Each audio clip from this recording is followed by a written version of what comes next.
बिस्मिल्लाहिर्रहमानिर्रहीम अस्सलामुअलैकुम वरहमतुल्लाहि वबरकातुहू। आज मैं अपने दोस्तों से शेयर करूंगा कि अगर आप अपने 4 मिनट ये अमल करते हैं तो आपको 400 सदकों का सवाब मिलेगा। उससे पहले मैं अपने तमाम दोस्तों से गुजारिश करूंगा कि अगर चैनल को अभी तक सब्सक्राइब नहीं किया ज़रूर कर लें, बेल आइकन पर क्लिक करें और कमेंट सेक्शन में मुझे ज़रूर बताया करें कि आप मेरी वीडियो से कुछ सीख रहे हैं या नहीं। तो स्टार्ट करते हैं। बिस्मिल्लाहिर्रहमानिर्रहीम। सुब्हानल्लाहि अल्हम्दुलिल्लाहि ला इलाहा इल्लल्लाहु अल्लाहु अकबर। सदका है मुस्लिम। इन तस्बीहात को 4 मिनट में 100 मरतबा पढ़ा जा सकता है और फिर इसका सवाब 400 सदकों के बराबर आपको मिलेगा।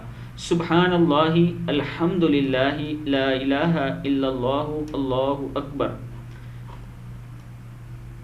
4 मिनट तक आपने इसको पढ़ना है। इंशाअल्लाह आप 4 मिनट में 100 मरतबा पढ़ सकते हैं और 400 सदकों का आपको सवाब मिलेगा।